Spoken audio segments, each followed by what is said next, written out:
The federal government thinks if you put the Border Patrol station 60 miles north, Jose is going to be stupid enough to go through there and then you'll catch him.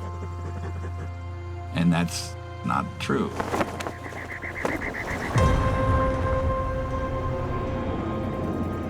The Border Patrol station is making these people walk in that deep sand with very little water.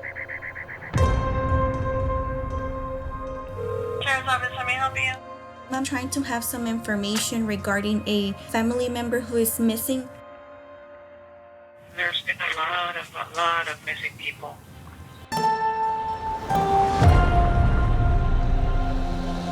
We realized there was a big problem along the border. And I don't think anybody realized just how big it was. Thousands of people have died.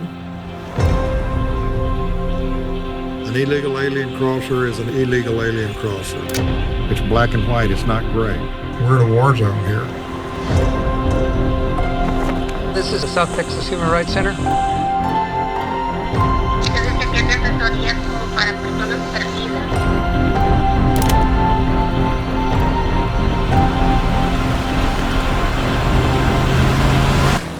It's like you just walk off the earth. It's as if you never existed.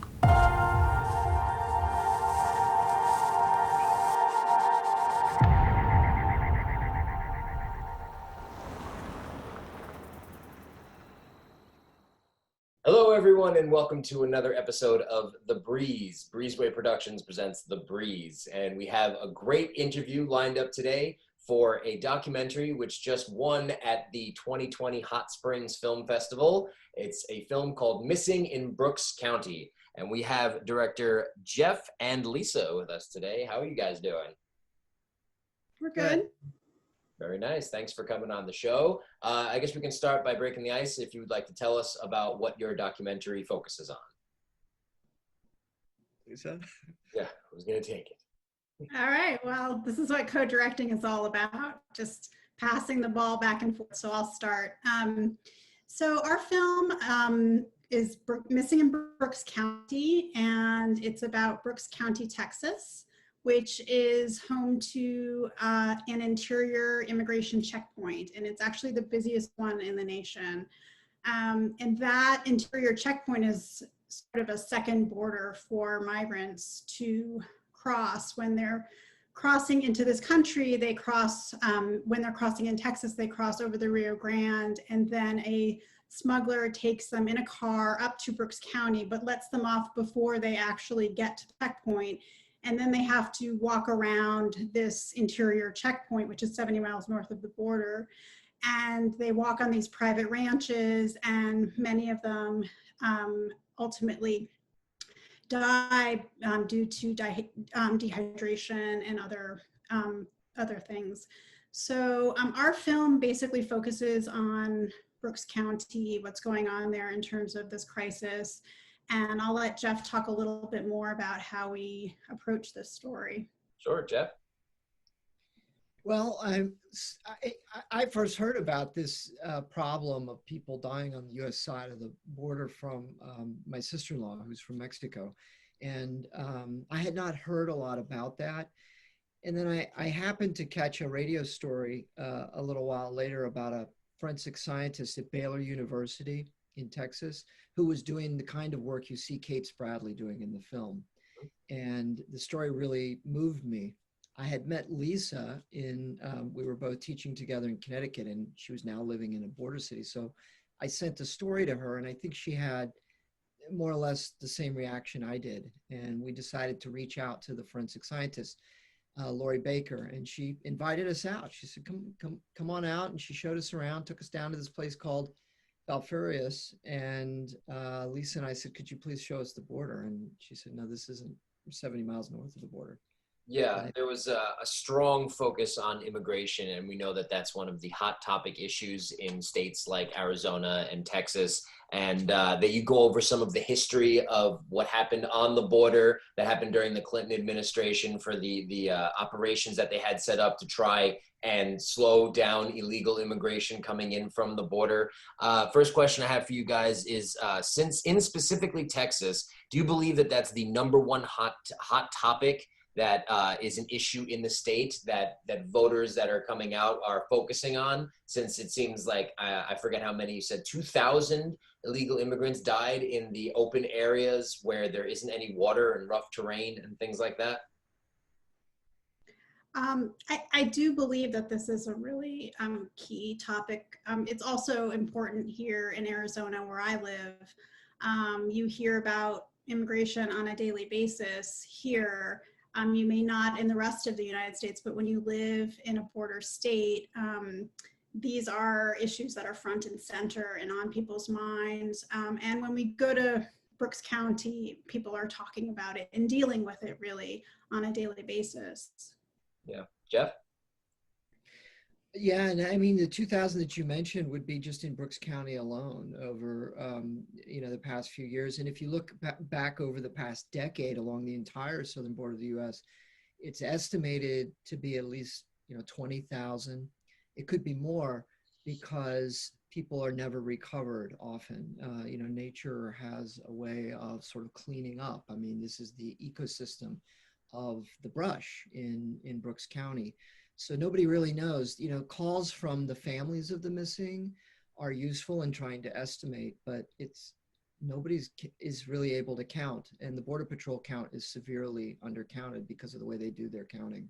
Yeah, I remember in the film they went to the one sheriff or the one deputy that they had for thousands of miles in the county, and he's like, I'm the only one working, like it's just me to cover all of this. And that just shows that there was really a lacking of federal funding towards these types of programs to try and help save people. But the grassroots immigration assistance efforts, from what you see from the organizations that are trying to help to the families to the other individuals that are putting water in the areas where immigrants can get them. They're doing whatever they can on that type of level to try and help save lives. So I'm curious, how have they been progressing since the film's completion? You saw that they're really just running off of whatever they can get from the community and from individuals to help keep them going, working with families to try and help family members. How have you seen things happen since your conclusion of the documentary? Well, it's important to say here that Brooks County is not on the border, as we mentioned, so it's not entitled to federal funding to deal with this crisis. So that's one thing we don't sort of spell out in the film necessarily, but I think it's important for audiences to understand that there's no funding to deal with this. And so Eddie Canales, who runs the South Texas Human Rights Center, is basically that organization, that NGO, is running on grants, small grants and donations, basically. So he's really a one-man show. He has interns occasionally, but I think it's a struggle, and hopefully the film will shine some light on what he is doing and what Kate Spradley, the forensic scientist, is doing with her Operation Identification, and they will, their funding hopefully will increase, as a result of participating in the film. But since we just premiered about a couple of weeks ago, it remains to be seen how, things change. But I think awareness for, is always important. And I think this film will make a lot of people aware of something that they never knew was going on. So. Sure. Jeff, do you have anything you want to add? As we were finishing the filming part of the film, they were building a brand new $33 million checkpoint in Brooks County, which they've since opened. Oh, wow. And the county gets none of that, to deal with the problems that are caused by that checkpoint. It's not uncommon for the Sheriff's Department of Brooks County to spend half their budget just on body recovery. Meanwhile, their deputies took a pay cut. They're paying for their own health insurance, so they really don't get any assistance for this, and it just doesn't seem fair. We were talking about elected officials and how since it's not on the border, it doesn't get any of the finances to help this issue that's certainly growing and seems to be more of a dire issue as days go on. What do you hope the documentary would do if it was screened to these elected officials and it was put into their frame of reference so that they would see this? Would it be a wake-up call and that they would immediately go to action? What steps would you want to be taken in order for this issue to be remedied, or at least on the way to healing? I mean, personally, I believe if the lawmakers could meet the families of the missing, they would feel differently about the policies they're creating. So I guess I would urge anybody who watches the film and is moved by the stories to tell their lawmakers, not just to see the film, but to tell them to meet some of the families of the missing so they can understand the impact their policies are having. Okay. Lisa, do you have anything you want to add to that? No, I mean, that's exactly it. The reason why we made the film is to let the people who are most affected by this, not just the families, but everyone in the film is somehow affected by this crisis. And so, you know, they're all telling this story, and hopefully lawmakers will have a better understanding of what's going on, or maybe they didn't know in the first place. So again, it comes back to education. It's new news to me. I mean, I live in New York, and the immigration, we see it all the time about on the news is one of the hot topics that matters to a lot of certain states. And I'm sure that it's most of the border states that are bordering with Mexico that have the issue: Arizona, New Mexico, Texas, and so on. And I believe that the documentary was very well made and did just win at the Hot Springs Film Festival. Where are you going to continue with the film for distribution? Do you have other festivals? Are you looking into streamers, or what do you got lined up? Yeah, we have a year's worth of festivals coming up before it broadcasts on PBS. So it will broadcast on Independent Lens in the fall of 2021. But before that, it'll play at a whole bunch of festivals, and all the festivals are virtual now. So the film can stream across the US. And the next one is Doc NYC. Okay, very good, very good. Where can people go to check out the trailer? Do you have a website, a Facebook, an Instagram, things like that? They can follow up with you and then get some more information about your project. That's your department, Lisa. You've been working. It really is. So we do have a website, and it's really easy to find. Missing in Brooks County, the name of the film. And we are on Facebook and Twitter and Instagram. So we're really easy to find. And there's a really nice calendar on our website, which has all of the upcoming screenings. So okay. Is there any organizations that you'd like to mention where people can go in case they would like to contribute to this effort to help these grassroots funded immigration assistance efforts that you can lead them to, and so that they can help the efforts to try and connect family members with each other that are seriously hurting for that connection? Well, certainly Eddie Canales' organization, the South Texas Human Rights Center, he's really the only humanitarian activist with an operation that's based in Brooks County, in Falfurrias, Texas.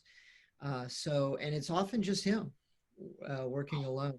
So he could use support for sure to do the work that he's doing.